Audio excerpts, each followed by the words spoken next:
April 19th, 2019. And that breaking news, just horrible. A massive lithium battery fire in Surprise. 8 firefighters injured. 2 from Peoria helicoptered to the ER that night. Let me see. Move your hand. All right, I got some guys. We're going to kneel over here. Now, a new 78-page report commissioned by APS reveals what happened. Effectively, what you had was a defect in a battery cell. Jacob Tetlow is Senior Vice President of Operations at APS. The report revealing the cause, a cascading thermal runaway. So if you kind of think about it as just multiple batteries, in a sense, are so hot that they damage each other and just continue to produce more and more heat. The investigation finding 3 hours after the heat started to build, Peoria firefighters opened the door. A spark occurred, and boom, that caused the explosion. So we did the best we could. We had 2 hazmat teams on scene. Julie Moore is a battalion chief with Surprise. She was on scene that night when 4 of her firefighters were also injured. None knew the risk the battery facility posed. It's just very crucial for us to know what we're walking into in the beginning so that we can have a game plan already in place. The report says better training is needed for first responders. And more importantly, APS and its manufacturers need better safety protocol. There were multiple opportunities or barriers that could have been deployed to help mitigate this event. It's unclear how much the explosion cost the company or how much APS may have paid out to the injured firefighters. One captain is still off the job nearly 18 months later. APS reached out to the injured men shortly after the explosion, and Tetlow says the company's committed to ensuring no one is injured again. There's nothing more important than safety when we try to figure out how to make these properly work. Now, APS has 2 other large battery storage facilities in Arizona, but since that explosion last April, they've taken both out of service until they say they can implement the report's recommendations and ensure safety. Meanwhile, Surprise Fire still conducting its investigation into this explosion. Live tonight, Zach Crenshaw, ABC 15, Arizona. Thank you, Trish. If you live. All right, so this bill, after you watch the video, is obviously a safety bill on the permitting of these energy storing facilities that are tied to these solar arrays. And so the bill establishes a battery storage and solar array safety training grant program. That's what this bill is meant to do. As written, grants are provided to local governments to train local fire departments on the dangers and hazards of lithium-ion battery storage systems installed with solar arrays and how to respond to the emergencies involving such systems. To provide grants under the program, the bill establishes a battery storage and solar array safety training grant fund, which is funded at least in part through the receipt of at least $1 million from the Strategic Energy Investment Fund, SEEP as we refer to it. There will be a clarifying amendment being offered to address some of the bill that is unclear in its meaning, such as the administration and training, which is typically done by MIFRE.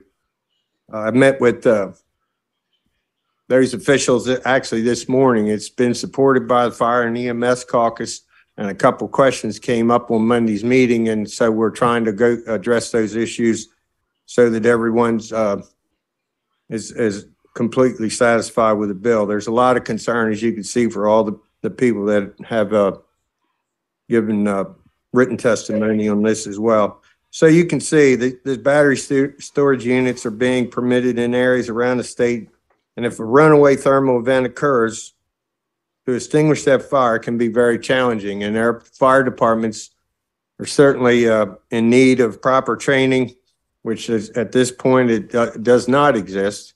So this program would be a grant-funded program that would establish that that educational program, and the grant funds would pay for it.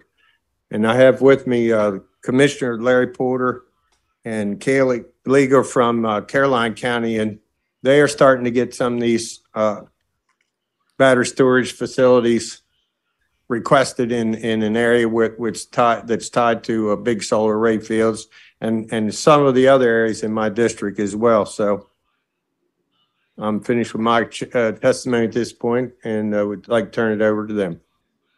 I'd like to go first. Let me go first. Okay, good afternoon, Chairman Barbie and members of the Environment and Transportation Committee. My name is Kaylee Leager, and I'm the Executive Assistant to the Caroline County Commissioners. Obviously, the Caroline County Commissioners support House Bill 1100. The commissioners are extremely concerned with the safety of battery energy storage systems and lithium-ion batteries in use throughout the state.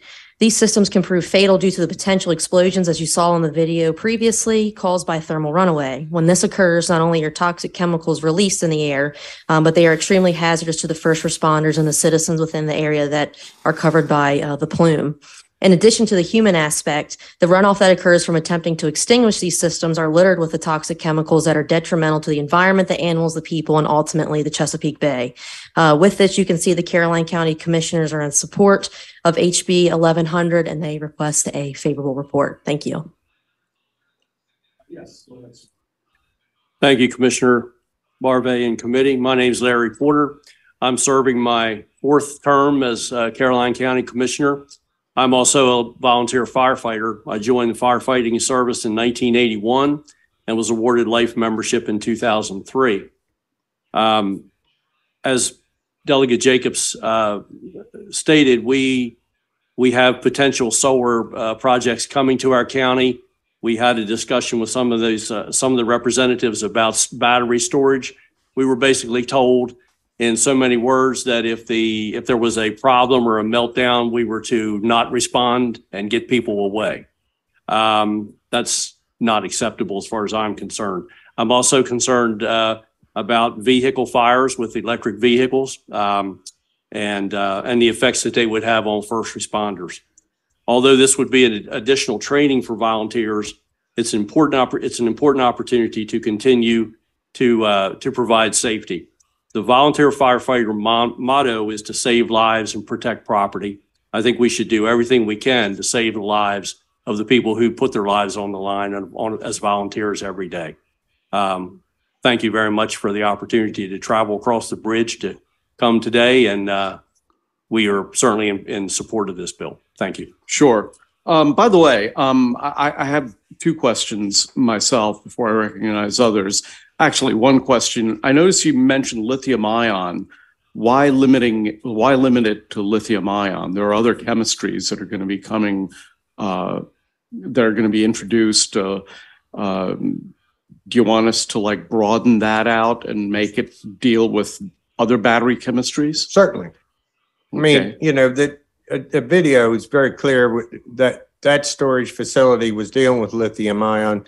And that's where I think the storage units that you've been yes in touch with in Caroline were also lithium, right? Yes. Yeah. And so I mean, certainly, Mr. Chairman. Sure. We know the EV world's coming, and you know this, the renewable energy, solar arrays are especially over in Caroline. They're really targeting the shore, and they want to add these energy storing facilities in them. So it's coming. It's coming, and we want to be prepared. Well, that's my second question. The title, talks about battery storage and solar arrays, but I don't think that you've identified any risky aspects of solar arrays, have you? It's about batteries. It's the battery storage is connected to them. Can we get rid of the word solar array because we're really only worried about the batteries? Well, I think it's worth a discussion. Oh, no, I mean, remove it from the title of the bill because I don't think, solar arrays have their ups and downs, but blowing up isn't one of them. Right.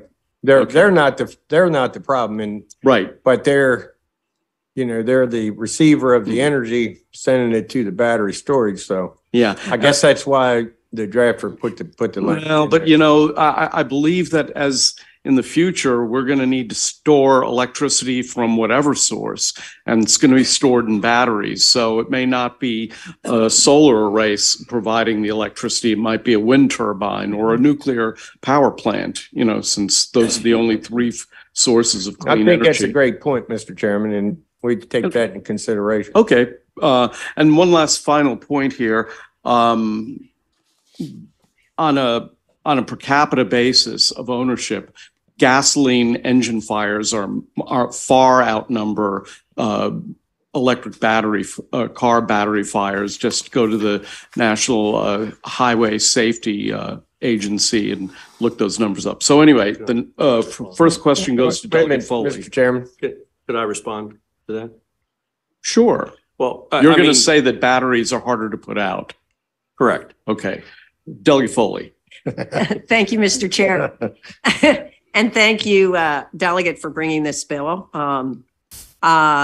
My question is a simple one, which is how many of these battery storage facilities are there? Do you have a number of how many there are? I don't have a total number, but you mean in Maryland, right? In Maryland, yes. I'm sorry, yes. I have heard from several counties that either have them or they are in the process of permitting them all around the state. I think we have a virtual witness coming up here shortly. That's from Prince George's Indian Head. I think there's a huge battery storage facility going to be at National Harbor. And I believe the next person is going to testify to that. So, you know, I made a mistake. I didn't recognize a virtual witness. So I didn't know if you were just going to take the panel or. No, I made a mistake. That's okay. Well, that was my only question. Well, let's see if she's still here. Okay. Or he rather. Yeah. Put him up. I'm still getting used to this idea of having virtual witnesses. There he is. It's Ron. All right, Ron. Sorry, I almost forgot about you. Welcome to the committee. You have 2 minutes, sir. Thank you, Chair Barve and ENT committee members. Appreciate the opportunity to testify in favor of House Bill 1100. I'm Ron Weiss, the resident of Fort Washington and president of the Indian Head Highway Area Action Council. I have a background as an electrical engineer, and I've attended numerous community advisory group meetings with PEPCO regarding the National Harbor battery energy storage system that PEPCO plans to locate in a residential neighborhood. The CAG has had expert testimony from Dr. Ezekoye, who has done U.S. Department of Energy funded research in developing firefighting tactics on the risks of battery storage. And we've had testimony from Prince George's Fire and EMS Battalion Chief Largo that our fire department is scrambling to learn how to fight battery fires. Their testimony is not comforting to the comfort of the community of people living with an impending threat to our lives and well-being. We've also found that Maryland and local regulations related to battery energy storage technology and safety are lacking or non-existent. We've also found that the Public Service Commission passes the buck to local jurisdictions for battery energy system safety. The 2020 Governor's Task Force on Renewable Energy recommended a streamlined standard to review and approve energy storage projects, and as far as I know, there's been no follow-up. Current energy storage projects are pilot projects, and utilities, first responders, and local regulators are learning how to protect citizens on the fly. We need front-end thought, regulation, and training to keep us safe, not on-the-job training after a hazardous system is operational. New York State and New York City appear to lead the nation on these type of regulations. I recommend that Maryland agencies emulate those jurisdictions. Thank you. Thank you very much. Now, Delegate Foley, do you have a question you want to put to them? There we go. I've got Thank you, Mr. Chair. The delegate answered my question. Okay. Thank you. Okay. Next question goes to Delegate Naraki. Thank you, Mr. Chair. Delegate, thank you for this bill. It's a great bill. Mr. Chair stole one of my questions. I was going to ask about that lithium part. I'm a member of my local volunteer fire department, and I do believe Chair Barbe is right that we're going to be looking at all different kinds of batteries. So I think maybe that would be appropriate to take that language out. But my question for you is, reading the bill, I just want to make sure that we're not only looking at suppression, but we're also looking at rendering of aid as well, right? Because when you're out on a scene where there's a fire, obviously there could be people that are hurt. We're talking about potentially hazardous materials that are being emitted. So will there be in that training, will there be also training for how to, render aid and how to deal with that part of it? Do you know? I just wanted to kind of drill on that part of it there. I think when they established the training program, that would be part of it. Okay. I would certainly believe that would be specific to this type of fire suppression. That's the reason why, we're really trying to do something tied directly to this, because it's kind of unique in the manner in which you have to extinguish these things. It's not, it's not like a house fire where you run up there and give her a little shot of water. This is a much different operation. In the fire service, it's very difficult.